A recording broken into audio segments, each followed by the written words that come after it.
इटावा बवाल पर यूपी में राजनीति हुई तेज। इटावा हिंसा मामले पर ओम प्रकाश राजभर का आया बयान। लगातार मीडिया के सामने ओम प्रकाश राजभर दे रहे हैं बयान। अखिलेश यादव पर ओम प्रकाश राजभर ने उठाए सवाल। राजभर बोले फिर चिल्लाएंगे, अन्याय हो रहा है। चलिए आपको बताते हैं। इटावा में कथावाचक वाले कांड को लेकर उत्तर प्रदेश का माहौल गरमाया हुआ है। अब ये मामला जातिवाद का रूप ले चुका है। वहीं इसी बीच योगी सरकार के कैबिनेट मंत्री ओम प्रकाश राजभर ने इटावा में कथावाचक के साथ हुए अमर्यादित व्यवहार पर कड़ा रुख अपनाते हुए बड़ा बयान दिया है। ओम प्रकाश राजभर ने कहा है कि कानून का राज है और जो भी गलत करेगा उसके खिलाफ कार्रवाई होगी। ओम प्रकाश राजभर ने आगे कहा कि इटावा के बकेवर थाना क्षेत्र में कथावाचक मुकुटमणि यादव के साथ हुई बदसलूकी और 26 जून को हुए पथराव और पुलिस वाहनों को नुकसान पहुंचाने की घटनाओं की निंदा की। उन्होंने अखिलेश यादव पर भी निशाना साधा। उन्होंने आरोप लगाया कि वह जाति तनाव को बढ़ावा दे रहे हैं। इटावा के दादरपुर गांव में 21 जून को कथावाचक मुकुटमणि यादव और उनके सहयोगी संत कुमार यादव के साथ बदसलूकी और मारपीट की घटना हुई थी। आरोप है कि गांव के कुछ लोगों ने कथावाचक का सिर मुड़वाकर उनका अपमान किया और उन पर गांव को अपवित्र करने का आरोप लगाया। इस घटना के बाद 26 जून को अहिर रेजिमेंट और अन्य ने गाँव में प्रदर्शन किया। इस दौरान पुलिस पर पथराव हुआ, पुलिस वाहनों को नुकसान पहुंचाया गया। प्रदर्शनकारियों ने आगरा कानपुर नेशनल हाईवे जाम कर दिया। पुलिस ने स्थिति को नियंत्रित करने के लिए हवाई फायरिंग की और कई उपद्रवियों को गिरफ्तार किया। ओम प्रकाश राजभर ने कहा कि हम ऐसी घटनाओं की कड़ी निंदा करते हैं, चाहे वह कथावाचक के साथ हुई हो या फिर 26 जून की पत्थरबाजी और पुलिस वाहनों को तोड़फोड़ की घटना हो।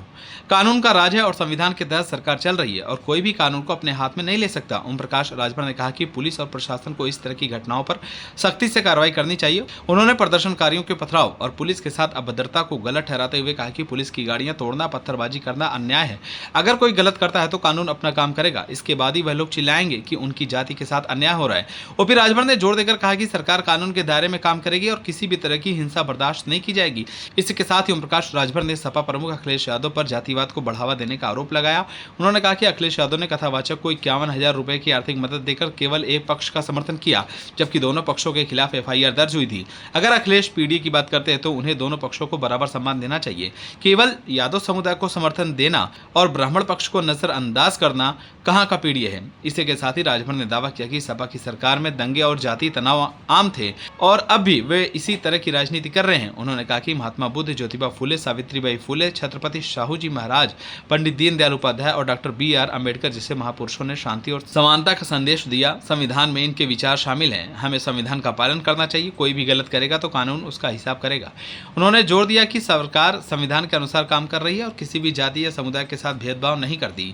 कांवड़ यात्रा के दौरान दुकानों पर नेम प्लेट लगाने और खुले में मांस बिक्री पर रोक की योगी सरकार के आदेश पर राजभर ने कहा कि यह फैसला शांति और सामंजस्य बनाए रखने के लिए किया गया है। कांवड़ यात्रा आस्था का प्रतीक है। सरकार का मकसद विवाद से बचना और सभी के लिए शांतिपूर्ण माहौल सुनिश्चित करना है। RSS नेता दत्तात्रेय होस बोले कि इस बयान पर कि संविधान में समाजवाद और धर्मनिरपेक्ष शब्दों को हटाने पर विचार होना चाहिए।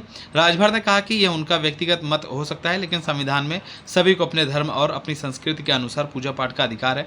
समाजवाद का मतलब है जातिवाद को खत्म करना। अगर नाम के आगे जाति हटाने से जातिवाद खत्म होता है तो इसमें कोई बुराई नहीं है। आपको बता दें कि ओम प्रकाश राजभर लगातार इस मामले पर अपना बयान दे रहे हैं और अखिलेश यादव को अपना निशाना बना रहे हैं। फिलहाल आप सभी की इस मुद्दे को लेकर क्या राय है हमें कमेंट कर जरूर बताएं। अगर आप नए हैं तो हमारे चैनल को सब्सक्राइब करें।